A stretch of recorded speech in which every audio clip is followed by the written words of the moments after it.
Malam, gue sudah berapa hari tidak bikin video, lagi blur juga mau bahas apa. Tapi sekarang ada beberapa berita menarik, terutama update ya, update soal bola, transfer juga yang mau gue bahas di video ini. Oke, kita mulai dengan update dulu. Jadi Jerman sudah dimulai, akan segera tanggal 15 Mei bermain tanpa penonton. Pemainnya akan diperiksa dulu, cuman gue nggak tahu apakah mereka itu habis bermain pulang ke rumah dulu atau tetap stay di training camp lah. Kalau mereka pulang ke rumah dulu, yang gue pikirkan itu akan terjadi, untuk gue sih ini bahaya banget, karena mereka punya keluarga dan semua bisa terjadi.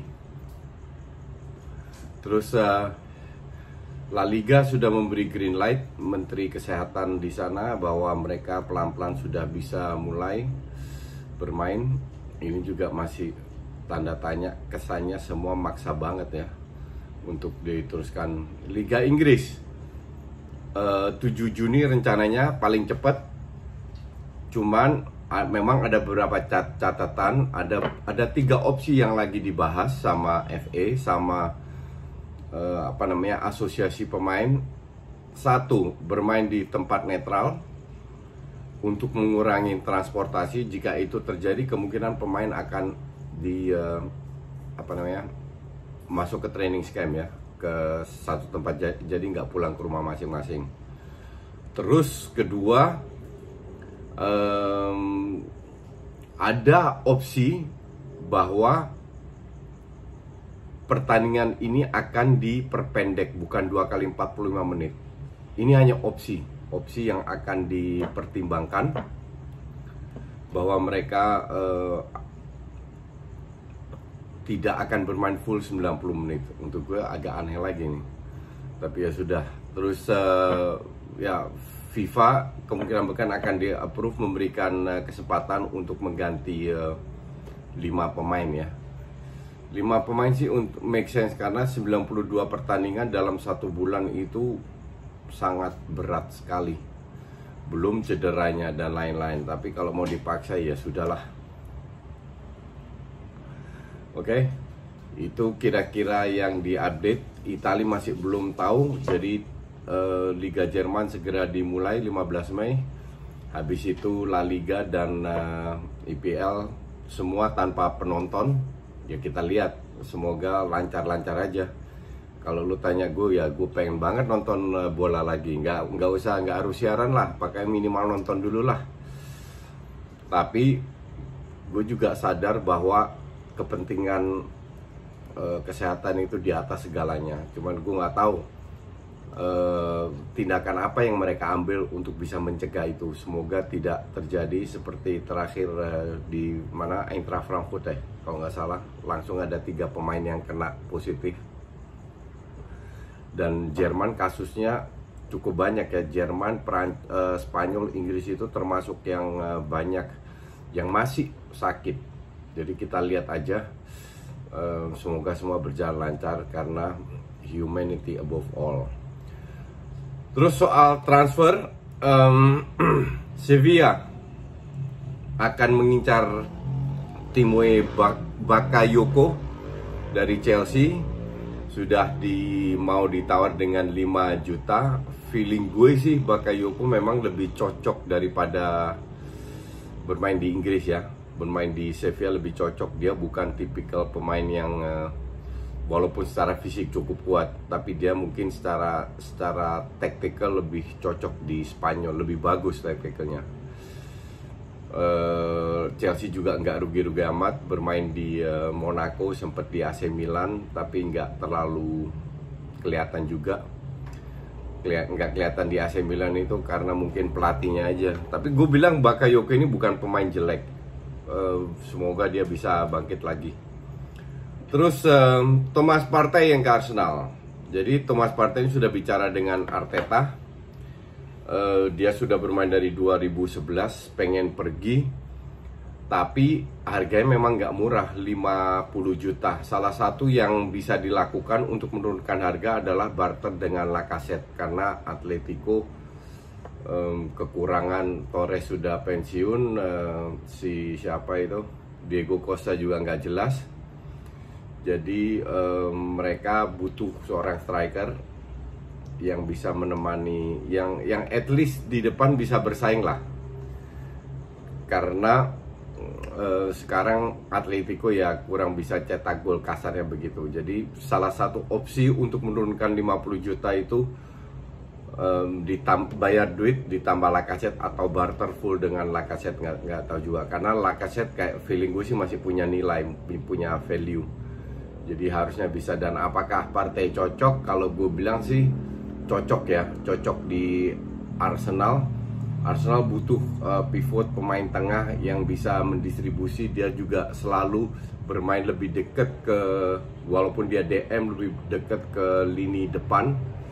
Jadi untuk bola-bola muntah dia bagus. Kalau gue bilang sih dia lebih cocok tandemnya bukan sama Saka. Kemungkinan besar Saka dijual atau dicadangin dengan Torreira, karena Torreira dengan catatan Özil masih main di depan ya. Dengan catatan karena Torreira itu fighting spiritnya luar biasa walaupun dia kecil. Makanya feeling gue sih kalau nggak Torreira, Gundosi. Dan pemain seperti Partey, Thomas Partey yang bisa pegang bola yang sangat kuat, crossing, passing-passingnya juga bagus, itu cocok banget di Arsenal. Terus Lautaro Martinez tetap diincar sama Barca, tapi harganya tidak 110 lagi atau 120 juta, akan turun ke 60 ditambah 2 pemain. Pemainnya siapa? Inter, pemain yang 32an masih bisa bermain di Serie A. Jadi pemain kayak Rakitic, Vidal, feeling gue 2 pemain itu sangat bisa bermain di Inter, punya nilai tambah lah. Oke, dan Inter kan sekarang lagi ambisius banget. Dengan 60 juta Inter bisa beli striker baru untuk mendampingi Lukaku. Jadi feeling gue ini win-win solution kalau Lautaro Martinez ke Barcelona. 22 tahun, 60 juta plus 2 pemain. Dia untuk gue sih masih bisa lah. Terus ya Leverkusen ngincer Emersonnya Barcelona, back kanan, dan sekarang lagi bermain di Betis. Kalau gue bilang ya gue nggak tahu apakah ini menguntungkan atau Barca atau tidak, karena dia baru muda dan gue tidak impress dengan Sergio Roberto maupun siapa satunya, Nemedo ya, siapa itu namanya, itulah back kanannya Barca. Dan Wage pun dikirim kembali ke Barcelona, back kanan juga yang sekarang dipinjemin ke Nice, juga masih muda. Kalau gue bilang tidak ada salahnya jangan jual dua-duanya, tapi salah satu yang dijual, karena bisa dibilang cukup penting untuk Barca mendapatkan backup dari di sayap kanan. Oke. Terus kita menuju ke Van der Beek. Van der Beek diincar ke ke Newcastle. Newcastle sih cocok ya kalau mereka beli Van der Beek. Kenapa? Karena Van der Beek itu etos kerjanya tinggi. Cuman sekali lagi jangan sampai Van der Beek ini bisa jadi Davy Klaassen yang kedua yang gagal total, karena posisinya sama. Bedanya Van der Beek ini dia juga berapa kali bermain sebagai DM dan cukup bagus. Bahkan gue bilang lebih bagus. Kenapa lebih bagus DM daripada attacking midfield? Karena dia tidak punya killer instinct. Dia bisa bekerja keras, visinya bagus, dia sering mengambil keputusan yang benar, tapi killer instingnya nggak punya. Sangat butuh terlalu banyak peluang untuk bisa cetak gol. Jadi kalau dia ambil Van der Beek, bisa jadi attacking, bisa jadi kayak Wijnaldum lah, kayak gitu, sekali-sekali cetak gol tapi bekerja keras, atau jadi DM itu masih bisa. Dan kayaknya nggak terlalu mahal juga Van der Beek, jadi sangat cocok untuk ke tim baru, asal pelatih yang didatengin kalau Pochettino harusnya cocok. Oke. Apalagi kita cek lagi.